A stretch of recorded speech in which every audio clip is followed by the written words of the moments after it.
ओम श्री गणेशाय नमः। बड़ों को प्रणाम और छोटों को प्यार।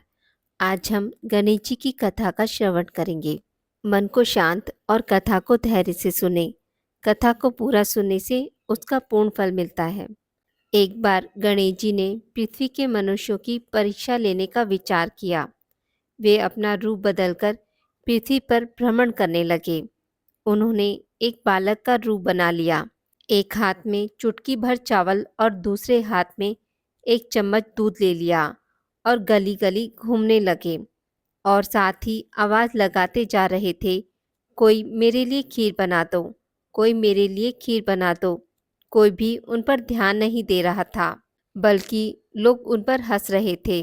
वे लगातार एक गांव के बाद दूसरे गांव इसी तरह चक्कर लगाते हुए पुकारते रहे, पर कोई खीर बनाने के लिए तैयार नहीं था।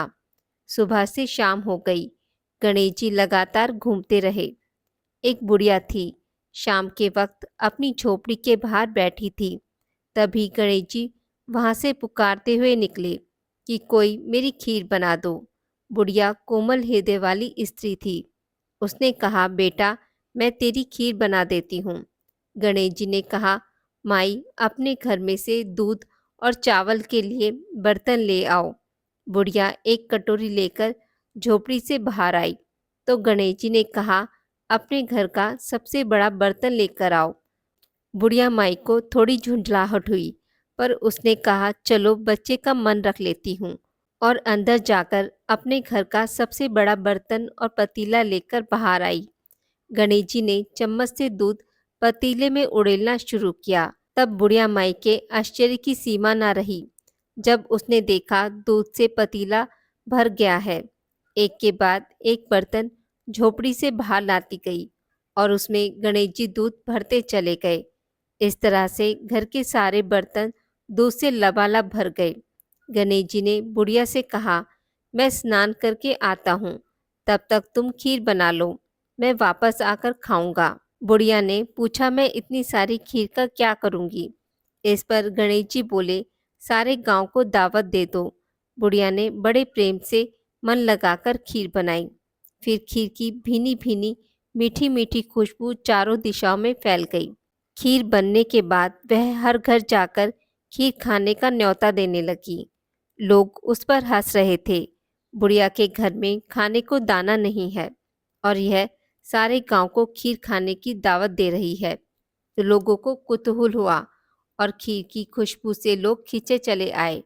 लो सारा गांव बुढ़िया के घर में इकट्ठा हो गया। जब बुढ़िया माई की बहू को दावत की बात पता चली, तब वह भी सबसे पहले पहुंच गई।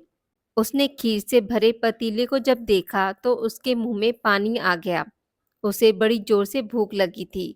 उसने एक कटोरी खीर निकाली और दरवाजे के पीछे बैठकर खाने की तैयारी करने लगी।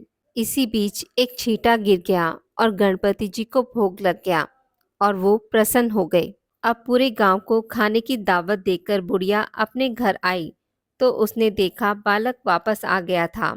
बुढ़िया ने कहा, बेटा खीर तैयार है, भोग लगा लो। गणपति जी ने बोला, माँ भोग तो लगा चुका हूँ, मेरा पेट पूरी तरह से भर चुका है, मैं तृप्त हूँ। अब तू खा और अपने परिवार और गांव वालों को खिला। बुढ़िया ने कहा, यह तो बहुत ज़्यादा है, सबका पेट भर जाएगा, इसके बाद भी यह बच जाएगी, उस बची खीर का मैं क्या करूँगी? इस पर गणेश जी बोले, उस बची खीर को रात में अपने घर के चारों कोनों में रख देना। और बुढ़िया ने ऐसा ही किया। जब सारा गांव जी भरकर खा चुका था, तब भी ढेर सारी खीर बच गई। उसने खीर से भरे पात्रों को अपने घर के चारों कोनों में रख दिया। सुबह उठकर उसने क्या देखा, पतीले में खीर के स्थान पर हीरे जवाहरात और मोती भर गए हैं। वह बहुत खुश हुई। उसकी सारी दरिद्रता दूर हो गई। वह आराम से रहने लगी। उसने गणपति जी का एक भव्य मंदिर बनवाया और साथ में एक बड़ा सा तालाब भी खुदवाया। इस तरह से उसका नाम दूर दूर तक प्रसिद्ध हो गया। लोग गणेश जी की कृपा प्राप्त करने के लिए उस स्थान पर पूजा करने और मान्यताएं मांगने के लिए आने लगे। हे गणेश जी महाराज, जैसी कृपा आपने बुढ़िया माई पे की, वैसी सब पर करना। कथा को कहने वाले, सुनने वाले और हुंकारा भरने वालों पे भी करना। बोलिए गणेश जी महाराज की जय।